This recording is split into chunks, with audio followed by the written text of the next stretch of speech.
ونستعينه ونستغفره ونؤمن به ونتوكل عليه ونعوذ بالله من شرور أنفسنا ومن سيئات أعمالنا من يهده الله فلا مضل له ومن يضلله فلا هادي له ونشهد أن لا إله إلا الله وحده لا شريك له ونشهد أن سيدنا ونبينا وحبيبنا وشفيعنا وسندنا ومولانا محمدا عبده ورسوله أما بعد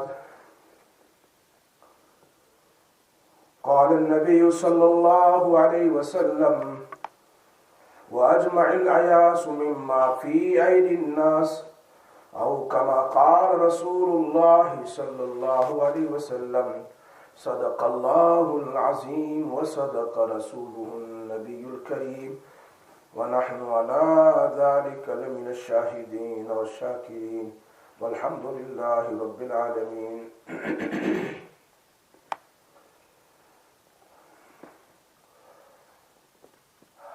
میرے بھائیوں، پردہ نشین میری محترمہ مائیں اور بہنیں، نبی اکرم صلی اللہ علیہ وسلم کی دو نصیحتیں پہلے بیان ہو چکی لاسٹ 2 ویڈنسڈے کو. آج نبی اکرم صلی اللہ علیہ وسلم کی تیسری نصیحت. صحابی نے سوال کیا تھا کہ کوئی نصیحت ہو جو مختصر ہو. نبی اکرم صلی اللہ علیہ وسلم نے 3 نصیحتیں فرمائی تھی.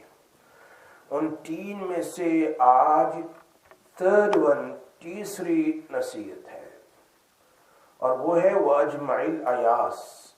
لوگوں کے پاس جو کچھ ہے اس سے اپنے دل کو پکے طور سے مایوس کر لو. یعنی لوگوں کے ہاتھ میں جو کچھ بھی ہے اس پر امید لگا کر مت بیٹھو. جو کچھ اللہ نے ہم کو دیا ہے اس پر صبر کرو، کیونکہ یہ سب اللہ کی تقسیم ہے، اور اللہ کی تقسیم پر، اللہ کی شیئرنگ پر راضی رہنا چاہیے. ایک بزرگ کی بات مجھے یہ بھی ذہن میں آئی ہے کہ وہ غالباً سوکھی روٹی کھا رہے تھے اور اللہ کا شکر ادا کر رہے تھے. کسی نے کہا حضرت آپ کے پاس تو کھانا بھی اچھا نہیں ہے، اس پر بھی اللہ کا شکر، یعنی اس سوکھے ہوئی روٹی پر بھی. انہوں نے کہا ہے کہ اس ٹکڑے کے اوپر میں اللہ کا شکر ادا نہیں کرتا. اللہ ہر روز اپنے بندوں کے لیے روزی تقسیم کرنے کے لیے فرشتوں کو کہتے ہیں. اللہ نام لیتے ہیں کس کو کتنا دینا، کس کو کیا دینا، کیسا دینا. تو میں اللہ کا شکر ادا کرتا ہوں کہ ان بندوں میں میرا بھی نام تھا، اگرچہ سوکھی روٹی ہے لیکن اللہ نے مجھے بھی دینے کا حکم دیا. اس پر میں اللہ کا شکر ادا کرتا ہوں. تو یہ تقسیم اللہ کی ہے. اللہ جو دے اس پر راضی رہنا چاہیے. ہماری جو کچھ بھی امید ہو ہم ہمیشہ اللہ سے وہ وابستہ رکھے، جوائنٹ رکھے. یہ اتنی زبردست تعلیم دی نبی اکرم صلی اللہ علیہ وسلم نے. اگر اللہ تعالی ہمیں اس پر عمل کی توفیق دے دے تو ہماری زندگی پرسکون ہو جائے گی، ہماری زندگی بہت اطمینان کی ہو جائے گی.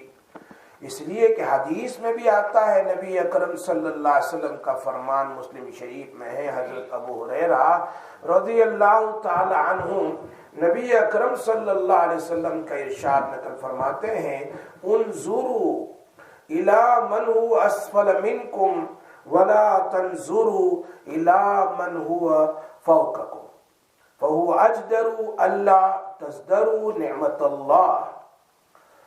یعنی تم مال و دولت میں ایسے آدمی کو دیکھو جو تم سے دولت میں کم ہو، یعنی غریب ہو.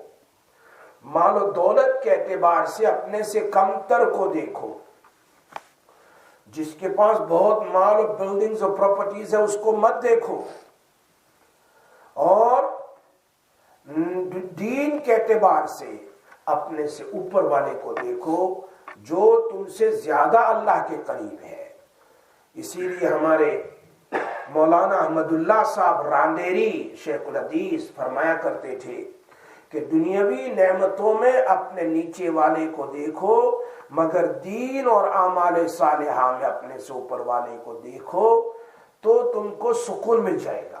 مگر آج ہمارا مزاج اپوزٹ ہے، بالکل الٹا ہے کہ ہم دین کے اعتبار سے کم درجے والے کو دیکھتے ہیں اور دنیا میں جس کے پاس بڑی بڑی دولتیں ہوتی ان کو دیکھتے ہیں۔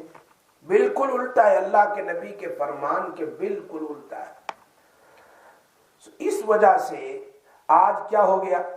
حسد بڑھ گیا، جلن بڑھ گیا۔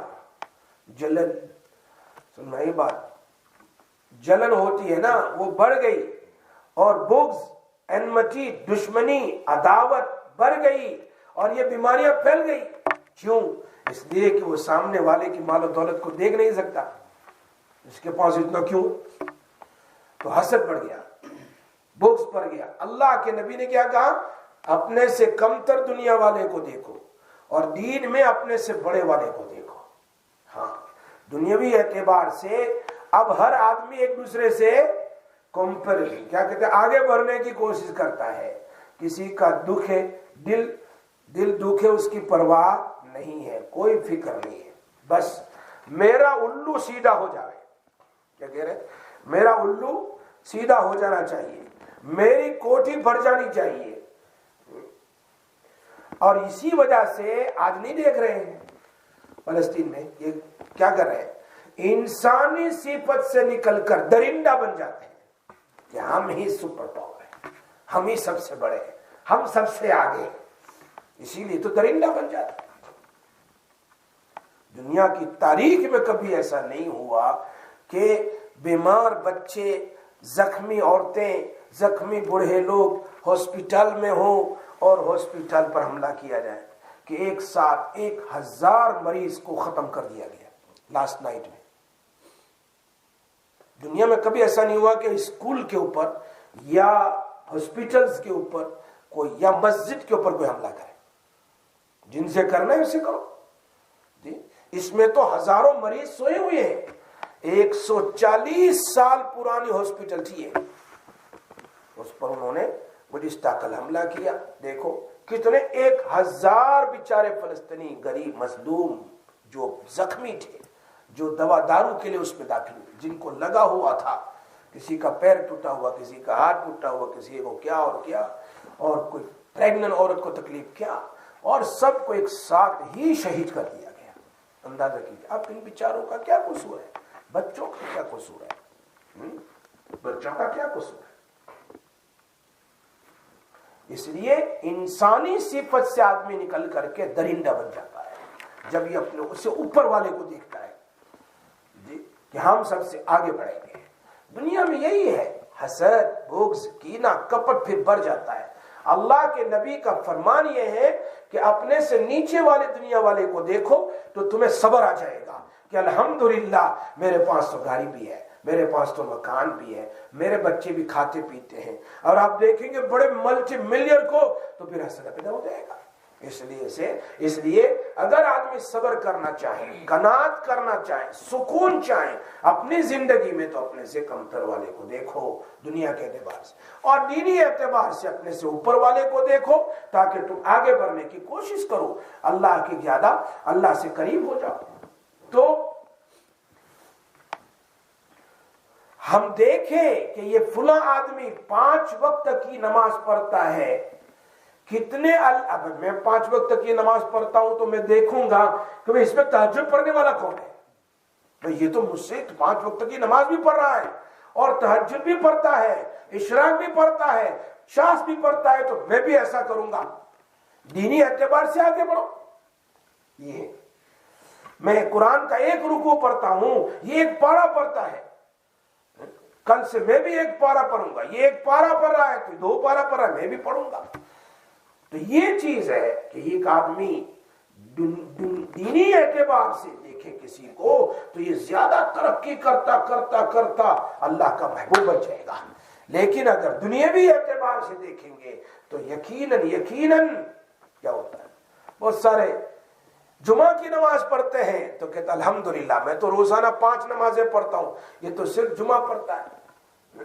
یا جمعہ والا کہے کہ یہ 5 پڑھتا ہے، میں صرف جمعہ پڑھتا ہوں، میں کیوں 5 نہیں پڑھتا، میں بھی آگے بڑھوں.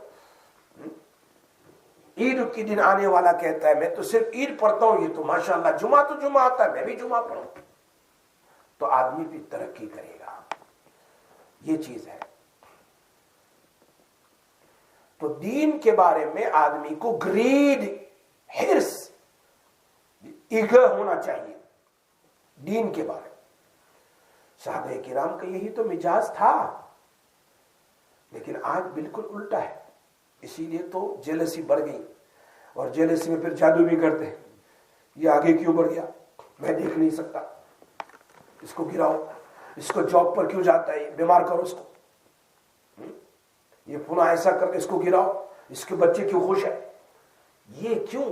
اس لیے کہ ہم سے بڑے کو دیکھا دنیا کے اعتبار سے.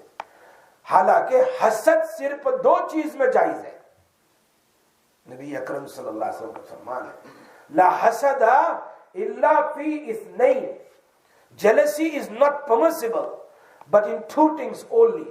ایک، جس کو اللہ نے قرآن دیا ہے وہ رات دن قرآن کریم کی تلاوت کرتا ہے اور کہتا ہے کہ فلاں 10 پڑھتا ہوں، یعنی میں 10 پارہ پڑھتا ہوں، میں 15 پارہ پڑھتا ہوں، اس میں وہ 10 پڑھتا ہے، میں 15 پڑھوں گا، وہ 15 پڑھتا ہے، میں 20 پڑھوں گا، تو اس میں حسد جائز ہے. اللہ کے نبی کے دینی اعتبار سے کوئی آدمی اس طرح کرے تو جائز ہے. یہ 10 پڑھتا ہے، میں 15 پڑھوں گا، یہ 15 پڑھتا ہے، میں 20 پڑھوں گا، جائز ہے. دوسری چیز، اللہ نے کسی کو مال دیا ہے، وہ رات دن اللہ کے راستے میں خرچ کرتا ہے، تو کوئی شخص کہے کہ وہ اتنا خرچ کرتا ہے، اللہ مجھے مال دے تو میں اس سے بھی زیادہ خرچ کروں گا. یہ 2 چیز. صحابہ کی ایک جماعت غریب لوگوں کی، مساکین کی جماعت تھی. انہوں نے نبی صلی اللہ علیہ وسلم سے کہا کہ بھئی یہ صحابہ تو مالدار ہیں، ہم لوگ پیچھے رہ گئے، دین کے اعتبار سے یہ آگے بڑھ جاتے ہیں. تو کیسے؟ کہا یہ بھی نماز پڑھتے ہیں، نماز ہم بھی پڑھتے ہیں، یہ بھی قرآن پڑھتے ہیں، ہم بھی قرآن پڑھتے ہیں جی، لیکن ان کے پاس مال ہے تو یہ اللہ کے راستے میں خرچ کرتے، ہمارے پاس مال نہیں ہے تو ہم کیسے اللہ کے راستے میں، یہ تو ہم سے آگے بڑھ جائیں گے دین کے اعتبار سے. دیکھا یہ ہے سب. یہ سوال کیا، یہ صحیح حدیث ترمذی شریف میں ہے. یہ تو دین میں اللہ کے راستے میں غریبوں، فقراء، مسکینوں کو کھلا کر آگے بڑھ رہے ہیں، اور ہمارے پاس تو مال نہیں ہے تو ہم کیسے ان سے آگے بڑھیں.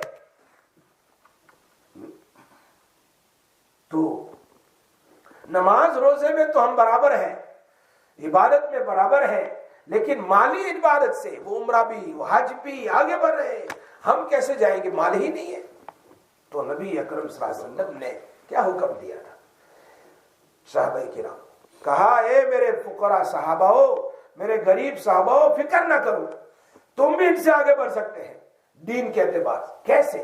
فرمایا ہر نماز کے بعد 33 مرتبہ سبحان اللہ، 33 مرتبہ الحمدللہ اور 34 بار اللہ اکبر پڑھو، تو جہاں یہ آگے بڑھ رہے ہیں مال خرچ کر کے، تم بھی ان سے آگے بڑھ جاؤ گے. آئی بات سن رہے؟ اب یہ مالدار صحابہ نماز پڑھ کر کے باہر نکل جاتے تھے، اور غریب صاحب بیٹھے بیٹھے سبحان اللہ الحمدللہ اللہ اکبر پڑھتے رہتے، وہ پڑھتے. تو یہ کیا، یہ کیوں نہیں نکل رہے، بیٹھے کیوں رہتے ہیں مسجد میں دیر دیر تک، یہ کیوں بیٹھے رہتے ہیں؟ جیسے ہمارے یہاں ہوتا ہے نا، بعض تو ایسے جلدی بھاگتے، سلام پھیرا انتظار ہی ہو بھاگ جاتے ہیں، اور بعض لوگ ماشاءاللہ بیٹھے رہتے ہیں اور کیا ہے، تسبیحات پڑھتے ہیں. یہ سنت ہے، یہ غریب صحابہ کی سنت ہے، تسبیحات پڑھتے ہیں. تو وہ صحابہ کہنے لگے کہ یہ کیوں بیٹھے بیٹھے کیا پڑھتے ہیں؟ دیکھو یہ دین کے اعتبار سے جاننا ہے، سمجھنا ہی بات. تو 2-3 دن کے بعد پتا چل گیا ان صحابہ کو، یہ تو تسبیح فاطمی تسبیح پڑھتے ہیں، تسبیح فقراء پڑھتے ہیں، سبحان اللہ الحمدللہ اکبر پڑھتے ہیں 33 اور 34 مرتبہ. نبی صلی اللہ علیہ وسلم کو بتلائی ہے. اب تو اللہ کے نبی نے ان کو بتلایا ہے کہ تم بھی آگے بڑھ جاؤ گے. تو مالدار صحابہ نے کہا ہم کیوں نہ پڑھیں، ہم بھی پڑھیں گے. یہ ہے دین کے اعتبار سے آگے بڑھنا۔ تب سارے غریب صحابہ ان کو پتہ چل گیا کہ اللہ کے رسول وہ بھی پڑھ رہے ہیں جو تم نے ہمیں بتلایا تھا 33 اور 34، وہ تو مالدار صحابہ بھی پڑھنے لگے، ان کو تو پتہ چل گیا تسبیحات کا۔ سو اس وقت نبی اکرم صلی اللہ علیہ وسلم نے فرمایا ذالک فضل اللہ یؤتیہ من یشاء، یہ اللہ کا فضل ہے جس کو چاہے دے دے۔ تو اس حدیث سے ہمیں پتا چلا کہ مالدار صحابہ کو بھی دین کے اندر میں اتنی زیادہ گرین اور ذیل تھا، غریب صحابہ کو تو تھا ہی۔ معلوم ہوتا ہے کہ جب آدمی دین کے اعتبار سے اپنے سے اوپر والے کو دیکھے گا اور دنیا کے اعتبار سے اپنے سے نیچے والے کو دیکھے گا تو پھر یہ دوسرے کے پاس مال و دولت دیکھ کر کبھی حسد نہیں کرے گا، کبھی جلسی نہیں کرے گا، کبھی اعتراف نہیں کرے گا، اللہ کا شکر ادا کرے گا۔ اللہ میں کھاتا ہوں، پیتا ہوں، میں چلتا پھرتا ہوں، جی میرے پاس تو پیر بھی ہے، ہاتھ بھی ہے، میں کچھ کماتا ہوں، میرے پاس شیلٹر بھی ہے، گھر بھی ہے، گاڑی بھی ہے، سب کچھ ہے، شکر الحمدللہ۔ میں دیکھوں ان لوگوں کو جا کر فلسطین میں نہ رات میں سو سکتے ہیں، نہ دن میں سو سکتے ہیں، نہ مکان ہے، نہ کھانا ہے، نہ پانی ہے، نہ کچھ ہے، نہ کپڑے ہیں۔ میں ان کو اگر سوچوں گا تو مجھے صبر آ جائے گا، مجھے شکر اللہ کا ہزاروں لاکھوں مرتبہ کرنے کا توفیق مل جائے گی کہ اللہ تیرا شکر ہے۔ میں جا کر دیکھوں کبھی عراق میں، میں جا کر دیکھوں کبھی شام میں جا کر دیکھوں کبھی افغانستان میں جا کر دیکھوں کبھی پاکستان میں جا کر دیکھوں کبھی برما میں، کبھی انڈیا میں، غریبوں کو کہ وہ بالکل نیچے سوئے ہوئے ہوتے ہیں، جہاں سے ٹرین جاتی ہے، کہاں پٹری کے سائڈ پر وہ ریل گاڑی کے قریب میں کبھی فٹ پاتھ پر سوئے ہوئے ہوتے ہیں، جن کے پاس نہ کھانے کی چیز کوئی دے دے تو دے دے، جی ان کے پاس اوڑھنے کے لیے ٹھنڈی گرمی سردی میں پریشان حال ہے۔ اللہ تیرا شکر ہے کہ تو نے مجھے مکان دیا، اللہ تیرا شکر ہے مجھے گاڑی دی، اللہ میں چل سکتا ہوں، میں بول سکتا ہوں، میں سب کچھ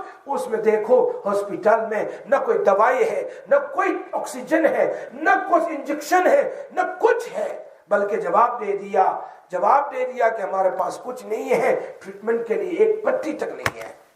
تو ہمیں شکر ہے۔ اللہ کے نبی یہی کہہ رہے ہیں کہ دنیاوی اعتبار سے اپنے سے نیچے کو دیکھو نا، اور دینی اعتبار سے اپنے سے اوپر والے کو دیکھو کہ دنیا میں کیسے کیسے نیک اور صالح لوگ ہیں جو اس غربت میں بھی بہت اللہ سے قریب ہیں۔ اس لیے جب یہ باتیں ہوتی ہے تو آدمی کو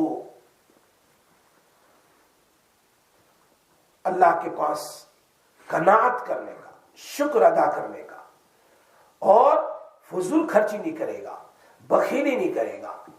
اللہ قرآن میں کہہ رہے ہیں نا والذین اذا انفقوا لم يسرفوا ولم يقتروا وكان بين ذلك قواما، خرچ کرتے وقت بھی نہ اسراف کرتے ہیں نہ بخیلی کرتے ہیں، بلکہ درمیان، جتنا خرچ کرنا اتنا ہی خرچ کرو۔ ایسا نہیں کہ اللہ نے بہت کچھ دیا تو جیسا آئے ویسے خرچ کرو۔ ایک بہت کام کی حدیث میں آپ کو سنانے چلا ہوں، شاید کہ میرے دماغ میں اتر جائے یہ بات۔ ابو ہریرہ رضی اللہ عنہ کی حدیث آگے بیان کی ہے، قال رسول اللہ صلی اللہ علیہ وسلم من یأخذ عنی هؤلاء الکلمات فیعمل بہن او یعلم من یعمل بہن، جو آدمی، نبی اکرم صلی اللہ علیہ وسلم فرماتے ہیں، جو مجھ سے یہ کلمات سیکھ لے، جو آدمی مجھ سے یہ کلمات سیکھ لے اور اس پر عمل کر سکے، اگر عمل نہ بھی کر سکے تو دوسروں کو بتلائے، وہ اس پر عمل کرے۔ کون ہے ایسے کہ جو مجھ سے سیکھ لے، اللہ کے نبی نے فرمایا، اور عمل کرے، اور اگر نہیں کر سکتا ہے تو دوسرے کو بتلا دے کہ بھئی ہم نے یہ حدیث پڑھی ہے۔ یہ حدیث ترمذی شریف کی، مشکات شریف کی ہے۔ تو ابو ہریرہ رضی اللہ تعالیٰ فرماتے ہیں یا رسول اللہ میں تیار ہوں سیکھنے کے لیے، I'm ready to learn۔ حضور صلی اللہ علیہ وسلم میرا ہاتھ پکڑا اور مجھے 5 چیزیں گنوائی انگلی پکڑ کر، نمبر 1، نمبر 2، نمبر 3، 5 چیزیں۔ اس میں سے سب سے پہلی چیز جو ہے، اپنے آپ کو گناہ سے بچاؤ، حرام سے بچاؤ، نمبر 1۔ اپنے آپ کو گناہ سے بچاؤ، نمبر 2۔ اس سے کیا ملے گا؟ اس سے تم سب سے بڑے متقی بن جاؤ گے، سب سے بڑے۔ نمبر 2، یہ خاص بات جو اللہ کے نبی نے شروع میں بیان کی، تیسری نمبر کی، کہ لوگوں کے پاس جو کچھ ہے اس سے تم بے پرواہ ہو جاؤ۔ لوگوں کے پاس جو ہے اس کا ٹینشن نہ لو، تمہارے پاس جو اس پر صبر کر کے کھاتے پیتے رہو۔ اس سے کیا ہوگا؟ اللہ تمہیں سب سے بڑا غنی کر دے گا، سب سے بڑا غنی کر دے گا۔ ایک دن آئے گا اللہ تمہیں بھی ترقی دے دے گا، یہ بات ہے سب سے بڑی بات۔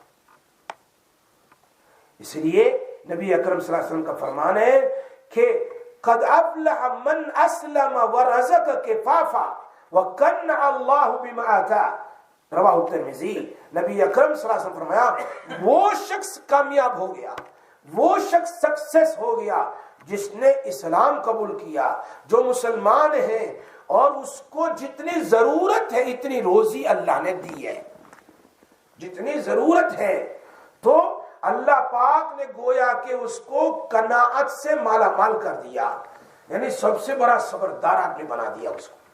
وہ قناعت ہے، بس اللہ کا شکر ہے میرے پاس ہے، میں کھاتا پیتا چلتا، میں کسی سے حسد نہیں کرتا، اس کو اللہ نے دیا ہے۔ تو اللہ جس کو چاہے جتنا چاہے دیتا ہے۔ میں کون ہوں اس پر انگلی اٹھاؤں؟ میں اس پر انگلی اٹھاؤں کہ اس کو اتنا کیوں ملا؟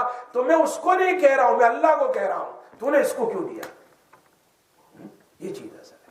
اسی لیے ایک شخص، ایک صحابی نبی اکرم صلی اللہ علیہ وسلم کے پاس آئے، عرض کیا رسول اللہ صلی اللہ علیہ وسلم مجھے کوئی ایسا عمل بتلا دیجئے، دلنی علی عمل اذا انا عملته احبنی اللہ، جب میں اس کو عمل کروں، ایسی چیز بتلاؤ اللہ، بہت آسان ہو، مجھے بتلاؤ نا، میں اس پر عمل کروں تو میں اللہ تعالیٰ کا محبوب بن جاؤں۔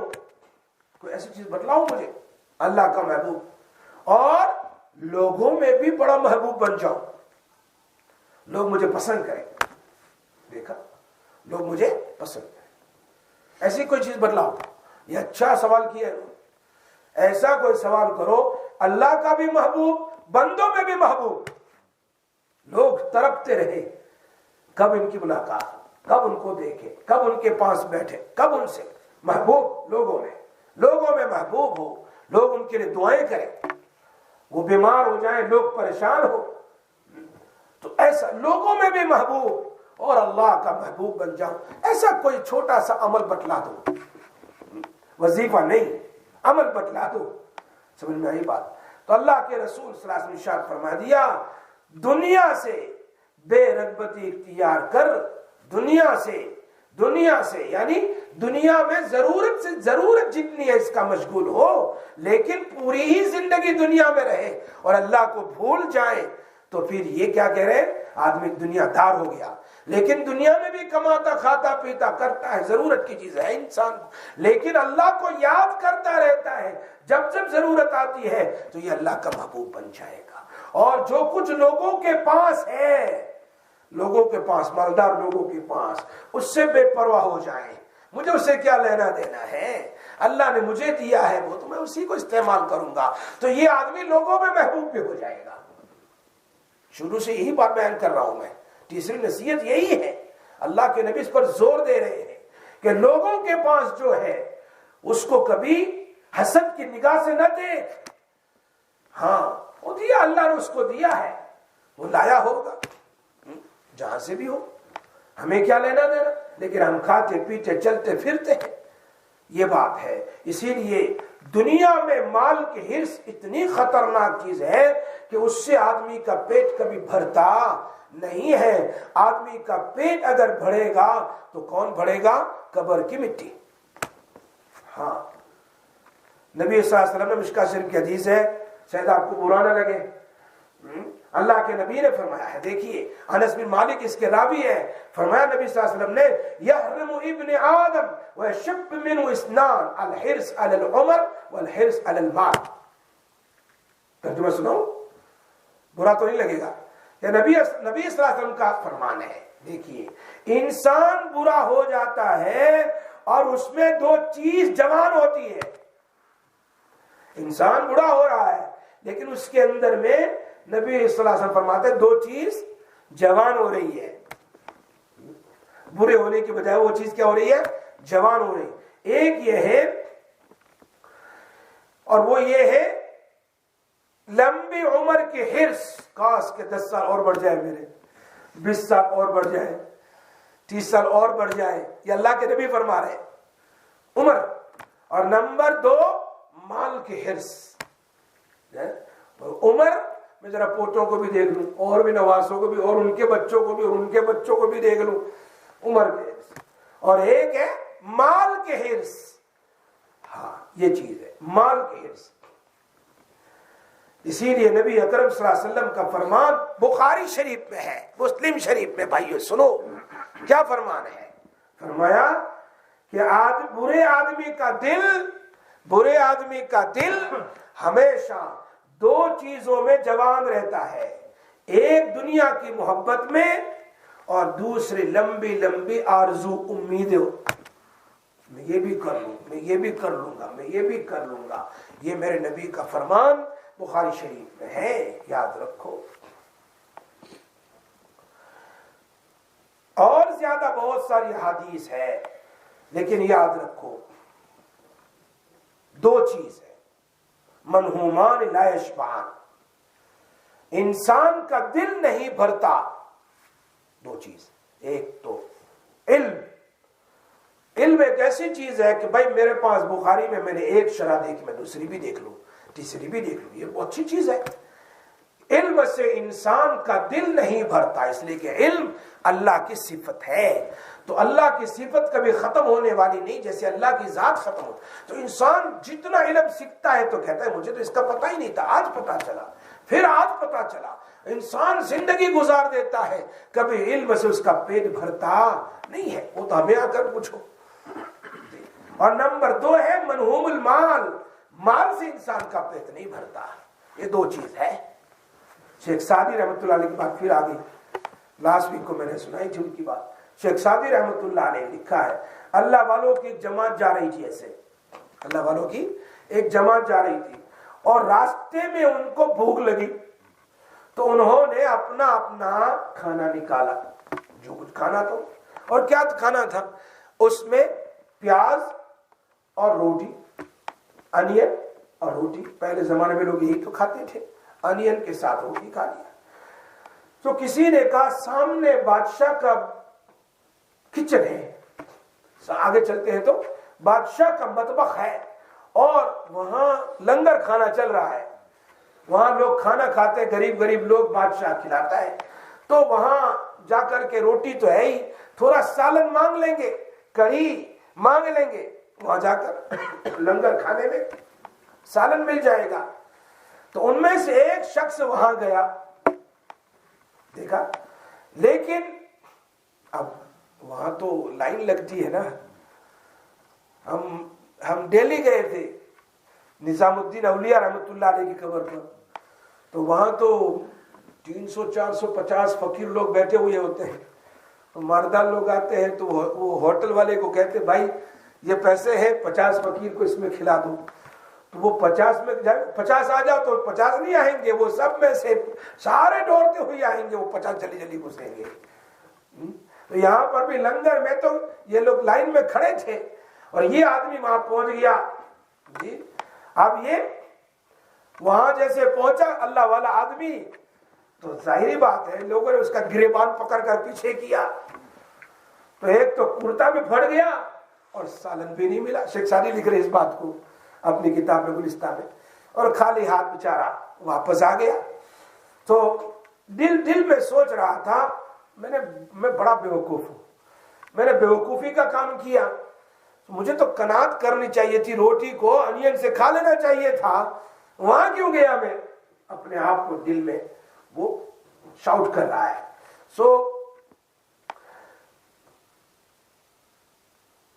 اس نے ایک بات اپنے دل میں کہی، پڑھائے آدمی کے دسترخوان پر اچھی روٹی کھانے کے بجائے اپنی بھاجی ہی اچھی ہے جی، ویجیٹیرین ہی اپنا اچھا ہے گوشت کھانے کے بجائے. تو ایک اللہ والے نے کہا اگر تو قناعت کرتا جو کچھ تیرے پاس ہے وہ کھا لیتا تو یہ حالت تیری نہ ہوتی کہ تیرا گریبان بھی پھاڑ دیا اور تجھے خالی ہاتھ واپس لوٹایا. معلوم ہوتا ہے کہ آدمی میں جب گرید آ جاتی ہے نا تو اس کو صبر نہیں آتا، وہ کیسے آگے بڑھے کیسے آگے بڑھے. شیخ سعدی نے قصہ لکھا ہے کہ ایک مریض حکیم کے پاس گیا، بیمار تھا بیچارہ، چلو میں حکیم صاحب کے پاس جاؤں. حکیم نے اس کی نبض دیکھی ہے ایسی، کہا بھائی تو کیسے زندہ ہے؟ مریض کو کہا تو کیسے، جیسے ڈاکٹر لوگ کہتے ہیں یار کیسے زندہ ہے، تو ایک رات میں مر جائے گا ایسی بیماری. اب حکیم اسی رات، تو ہوا کیا کہ اس رات کو حکیم ہی مر گیا. وہ بیچارہ بیمار تو اس کے بعد 40 سال زندہ رہا. حکیم کیا کہہ رہا ہے تو مر جانا چاہیے تھا، ابھی تک زندہ ہے، تیری بیماری ایسی ہے. اور سنا کہ صبح میں اعلان ہوا کہ حکیم صاحب مر گئے. آئی بات سن. تو ہم بھی کسی کو برا بھلا نہیں کہہ سکتے ہیں، اس کے پاس اللہ نے دیا ہے تو کیا معلوم اللہ ہمیں بھی دے اگر صبر کریں گے تو. اس لیے حضرت مولانا ہمارے راندیر میں مفتی عبدالرحیم لاجپوری صاحب رحمۃ اللہ علیہ، ان کا رمضان میں انتقال ہوا تو 103 سال کی ان کی عمر تھی. فتاوی رحیمیہ انہوں نے لکھی ہے. انتقال کے 10-12 سال پہلے ایک مولانا ان کی عیادت کے لیے آئے اور انہوں نے باہر نکل کر کہا مفتی صاحب کی صحت تو ایسی ہے جیسے صبح کا چراغ کب ختم ہو جائے، یعنی کب. ابھی اس کے بعد تو 10 سال زندہ رہے، 12 سال انتقال کے 10-12 سال. ایسا لگتا ہے وہ عالم صاحب ملاقات کے لیے آئے ہوں گے تو کہا مفتی صاحب تو ایسا لگتے ہیں کہ یہ صبح کا چراغ کب بجھ جائے، یعنی کب ان کی روح نکل جائے، ایسے ہو گئے ہیں. سبحان اللہ. اب وہ عالم گھر پہنچے اور گھر پر پہنچتے ہی انتقال ہو گیا. جو ان کو کہہ کر گئے وہ گھر پہنچے، ان کا گھر پر ہی انتقال ہو گیا. اور اس کے بعد تو مفتی صاحب 10-12 سال زندہ رہے. تو فلاں ایسا ہے فلاں ایسا ہے، ایسا نہیں کہنا چاہیے. سمجھ بات آ رہی ہے. تو حدیث سے معلوم ہوتا ہے کہ انسان بڑا ہوتا ہے تو اس میں دو چیزوں کی گریڈ اور ہرس بڑھ جاتی ہے، ایک مال کی اور ایک عمر کی. 100 سال کے بوڑھے کو بھی پوچھو تو یہی کہے گا کہ دوسرے ابھی اور 100 سال مل جائے، دوسرے 100 سال اور مل جائے تو اچھا ہے. ایک مرتبہ سفر کر رہا تھا اور ایک بڑے میاں بس میں بیٹھے ہوئے تھے تو میں نے پوچھا باجی صاحب کتنی عمر ہے تمہاری؟ انہوں نے کہا 80 سال کا ہو گیا. برابر نظر بھی نہیں آ رہا تھا باجی کو. میں ان کو ہاتھ پکڑ کرسی پر بٹھا دیا، چیئر پر بازو میں، بھئی یہ تمہاری سیٹ ہے اس پر بیٹھ جاؤ. اور پیر بھی ان کے ایسے لڑک رہے تھے. سمجھ میں آئی بات. اور ہاتھ بھی کانپ رہا تھا. اور ماشاءاللہ بات بات میں دوستی ہو گئی باجی سے. اب نام نہیں لیتا، جانتے ہیں سب لوگ دوستی ہے. سو انہوں نے کہا 80 جوڑے کپڑے میرے پاس ہے. میری 80 سال کی عمر ہو گئی، کتنے جوڑے کپڑے ہیں ان کے پاس؟ 80 پیئر آف کلوتھ ہے میرے پاس. سمجھ میں بات آ رہی ہے. اور داڑھی کا تو نام نہیں جی. تو میں نے کہا چچا جان آخرت کی بھی ذرا باجی آخرت کی بھی ذرا فکر کر لو، داڑھی بھی رکھ لو. تو انہوں نے کہا ابھی میں 10 سال اور جیوں گا. واہ، دیکھا ابھی 10 سال اور جیوں گا. مولانا روم رحمۃ اللہ علیہ نے مسلم شریف میں لکھا ہے ایک بڑھیا کی لڑکی بہت بیمار ہو گئی. بڑھیا تھی اور اس کی لڑکی جوان تھی، بہت بیمار ہو گئی، بہت روتی تھی. ماں میری لڑکی جوان ہے اور جوانی میں چلی جائے گی. بیچاری نے دیکھا ہی کیا، دیکھا تو میں نے دنیا ہے، میں بڑی ہو گئی، میں نے بڑی دنیا دیکھی ہے، میری بیٹی نے دیکھا ہی کیا. اے اللہ اس سے بہتر تو تم مجھے موت دے دے، میری بیٹی کو بچا لے. دیکھا میری بیٹی کی مولانا روم لکھتے ہیں اپنے مثنوی میں، ہمارے اکابرین نے بڑی اچھی باتوں سے ہمیں سمجھایا ہے. اتنے میں اب یہ دعا کر رہی تھی اللہ مجھے لے لے، میری بیٹی کو بچا لے، مجھے لے لے، میری بیٹی کو بچا لے، میں نے دنیا دیکھ لی ہے، میری بیٹی نے نہیں دیکھی ہے، یہ جوان ہے بیچاری، اس کو بچا لے۔ اس نے میں وہ گائے ہوتی ہے نا، اور وہ ایسے کھانے کی ہانڈی میں منہ ڈال کر کھاتی ہوگی، منہ ڈالا تو اس کا منہ اس میں پھنس گیا تھا، وہ پوٹ کے اندر میں کھانے میں پھنس گیا اس کا ہون، اب وہ پوٹ نکل نہیں رہا ہے، وہ منہ میں ایسا پھنس گیا تھا۔ اب وہ گائے اپنا سر زمین پر مار رہی ہے اور دیوار پر مارتی ہے، تو بڑھیا سمجھو مارتی اب نظر تو نہیں آتا، وہ اس دروازے میں گھسی، بڑھیا کے گھر میں گھسی، تو بڑھیا سمجھی ملک الموت تو یہی ہے، جی کیا کہ ملک الموت تو یہی ہے۔ بڑھیا کہنے لگی مجھ کمزور کی روح نکال کر کیا کرو گے، میں بہت کمزور ہوں، بڑی ہوں، میری روح نکال کر کیا کرو گے؟ وہ نوجوان وہاں سوئی ہے، اس کی روح نکال لو۔ اب اپنی بیٹی کو ابھی کہہ رہی تھی کہ مجھے لے لے اور بیٹی کو چھوڑ دے، لیکن اب جب دیکھا کہ ملک الموت ایسا ہے، ملک الموت تو نہیں تھی، وہ تو گائے تھی۔ اب کہہ رہے دیکھو مولانا کیا کہہ رہے ہیں، مولانا روم رحمۃ اللہ علیہ اس واقعے کو بیان کر کے مثنوی شریف میں کہہ رہے ہیں پہلے دعا تو بالکل اپوزٹ تھی کہ اللہ مجھے لے لے اور بیٹی کو چھوڑ دے، اور بڑھاپے میں عمر کی حرص یہ بڑھ جاتی ہے، بڑھاپا بن بلائے آ جاتا ہے، بڑھاپا کہہ کر نہیں آتا، آ جاتا ہے، جب آ جاتا ہے تو جانے کا نام بھی نہیں لیتا بلکہ آدمی کو لے کر ہی جاتا ہے۔ یہ میری بات سمجھ آ رہی ہے؟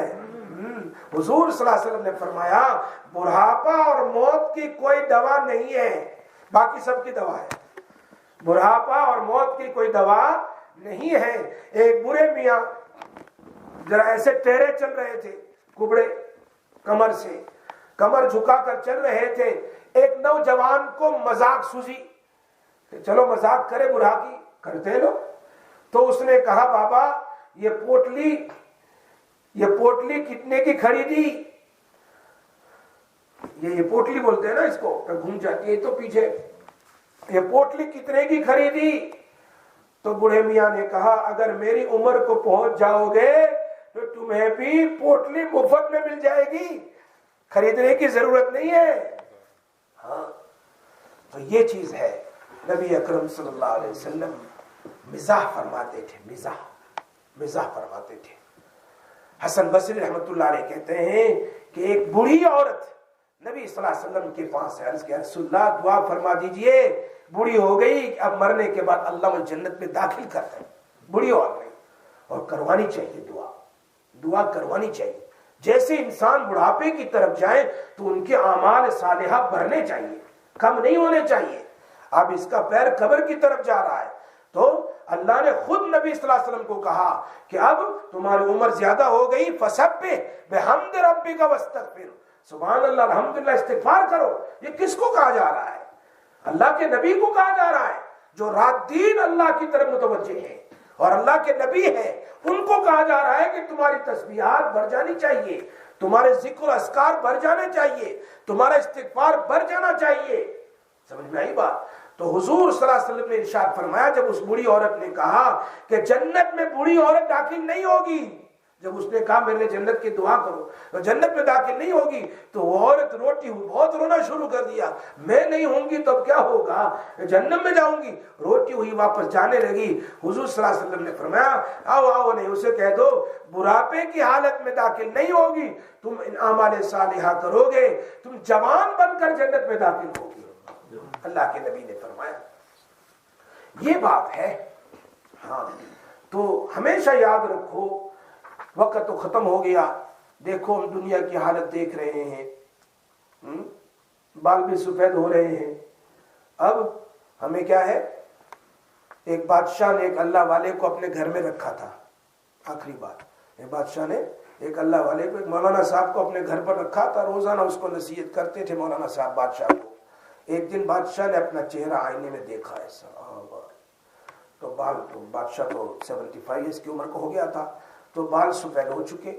بزرگ کو کہا بھائی اب تمہاری چھٹی، جاب تمہارا ختم، سفید بال مجھے اب نصیحت کر رہے ہیں، تیاری کرو، اب تمہیں کہنے کی ضرورت نہیں ہے، میرے سفید بال مجھے